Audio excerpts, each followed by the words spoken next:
Hello, my most awesome artists. Today we are going to look at leaves and practice drawing them. So we're going to practice on our sketch a whole bunch of leaves and make sure you're including on the leaves the veins of the leaves, the stems, and the fleshy part of the leaves as well. Don't worry about coloring it. We will color it in. So we're working on just drawing leaves. Look at the leaf shapes. There are a bunch of examples that you can look up of real leaves. And you're just going to practice drawing them on your sketch. So don't worry about them being perfect. This is just us practicing drawing our leaves and then adding in the veins. Look on the leaves how those veins go. And then try your best to make it look like that. Okay, so you're adding in the details. I don't want to draw all of this, so I don't have to, but if you'd want to, you could. I'm going to try different leaf types too. You should as well. If you are stuck drawing a leaf, there are several things, I'm going to bump into another one, that you could try here. Oh, that's pretty bad. What you could try to do is to trace a leaf. Or you could look at its shapes. This one has like 5 different points, I think it is. And then it has some spikes on there. So maybe if I wanted to draw it, I would draw something like this and then add on the spikes to make it look more like that. So practice at least, let's say, 4 different leaves on this paper. It's okay if they overlap on another one. That one's not perfect, but that's okay. I sort of ran out of space. So I have all of my leaves on here that I was supposed to practice. I have my veins added. What you're going to do now is you are going to draw a bunch of leaves on your final copy. So you're going to have a big sheet of paper. Make sure your name and class code are on this paper, or 1M or 2M, whatever your class code is. Make sure that's written on there. And you are going to draw a bunch of leaves. Don't draw them really tiny, but you want to fill up most of this paper. If you want to, you could have like leaves missing holes or spots on there. That is up to you, but you're going to draw these leaves. Think about your composition. So what I mean by that is think about your space and how these leaves look compared to other areas on there. So is it balanced nicely? Do I maybe need some more leaves over here on the other side? Think about how it looks in relation to the other leaves. Now I'm looking at my composition or how my artwork looks, and there's some empty space here, a big gap. So I think I'm going to fill another leaf in there. Okay, my leaves are drawn on here. Now what you're going to do is you're going to think of how colorful leaves are.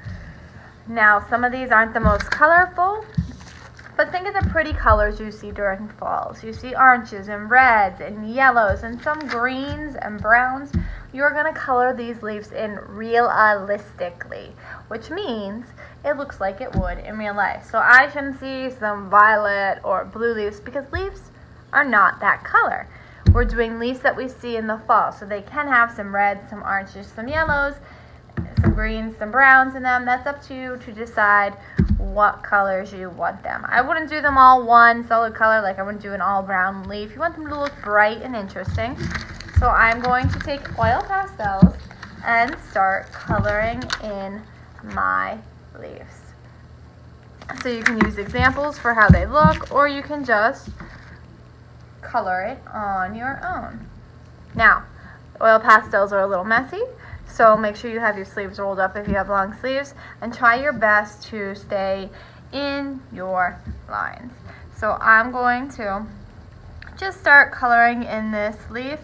Don't press too hard when you first start coloring it in, just press lightly until you have it the color that you want to, and then you can start pressing hard. I'm going to start pressing hard down at the bottom because I want my bottom to be this bright yellow, but I want my top to be starting to turn this really pretty orange. So I'm pressing it lightly so it's overlapping a little.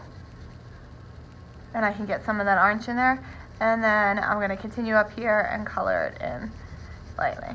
Now, maybe you don't want to blend it like that, but what you want to do is like have spots of yellow in it, you know, like some of these ones here where they have spots of brown. So maybe I'll do that. I'll show you how to do spots of brown. So I'm going to finish coloring this in, pressing hard. Don't worry if it covers over your pencil lines that you already drew. We will, when we are finished, go over that with a black oil pastel. Okay, since I want to add some brown splotches in here, I'm going to do this all really light in yellow. If your oil pastel is dirty and you don't want the dirt marks to get on your paper, you can get a paper towel and you can rub off the dirt marks on the oil pastel onto the paper towel. But I don't really mind mine if it's a little dirty because leaves, you know, are perfect. They do have little specks of dirt on them or little darker colors, and that's perfectly fine. Okay, here I have my yellow in here, and I'm just going to, in spots, add some darker brown spots wherever I think there should be. Maybe I don't want it to be like a perfect circle, because on leaves, if you look at it, some are circular in pattern, but some are like these whole brown spots. So that's up to you how you want to do it. And then once you have your color set the way you want it to be, you can take your yellow back and you can start coloring over it, pressing hard. There are different shades of yellow. So here is a darker shade of yellow, or maybe you want a lighter shade of yellow. It's up to you. Like I said, some of these are dirty. So I'm going to go ahead and color in all of my leaves. If I need to, I can look at the examples of the leaves, or I can just use my mind or look outside and see how the leaves would look. But I'm going to color this all in now. Just the leaves. I'm not coloring in the background, should I say. Okay, now my colors are all colored in. I'm going to tap my paper to get all those oil pastel bits, wipe them off the table then, and throw them in the garbage. And then I'm going to get a black oil pastel. Make sure you get a skinnier one because the skinnier ones are easy to trace with than the bigger ones. And what you're going to do is you're just going to outline like you would with a Sharpie your lines. Make sure when you're outlining that you get your veins of your leaves on there too, okay? Outlining is always the last thing we do with oil pastels, because if you do it before you are finished with the black, then what's going to happen is like what happened here. It's all going to start to blend together, and we don't want that black to blend together. We want it to stand out and be emphasized, which means it's standing out and making it look really good to your eye. So I'm going to outline all of these following my lines. If I got a little out of my lines here, that's okay. Maybe I can make my line a little thicker to hide it, or maybe I don't even want to do that. It's up to you. So trace over all of your lines now. Okay, done outlining. Tap again.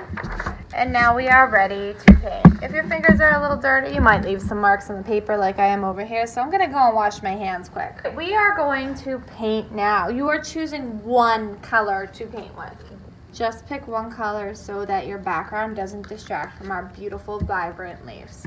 So I think I am going to think of a color that looks nice with all of these leaves. Maybe you want to do a color you already have, but maybe that will blend in too much. So I think I'm going to do dark blue. Now when you are using this paint, if it is dirty, for example this yellow is dirty, I'm going to take my brush, rub it on there, and then rinse it off in the water, and there we go, my yellow is now clean. So obviously I'm not using yellow, so I'm going to switch my brush. There is some orange on here, rub it off, and put it in my mat. Do you hear me stirring in here? You should not be doing that. You get the color that you want, get it a little wet to wake it up, get a little more water, wipe it off on the edge, and you're going to paint your whole background in that one color that you chose. You should be treating your brush nicely. You shouldn't be getting the hairs of your brush all mixed up. We don't want it to have a bad hair day. You should have a good hair day. And if you accidentally go over your leaves, no big deal, because this is what's called a wax resist. Those leaves, or the oil pastels that we use to color them in, are really waxy. So, since it's waxy, the paint and the water don't like that, and they try to avoid it, so they won't stay on top of that oil. And if you accidentally get it on the oil pastel, you can just wipe it off with your finger. So go ahead and paint this whole thing in now, boys and girls. Oh, one thing I forgot to mention. If you want your color to be darker, just get some more paint and add it over top of that area, and it will make that area darker. If you want it to be lighter, spread it out a little more and have a little more water on there, and it will be a lighter blue. Okay, once you are done painting it, you should, one, not see any white space at all on your paper. Then you're going to take your mat and your painting over to the drying rack. Have fun, my most awesome artist.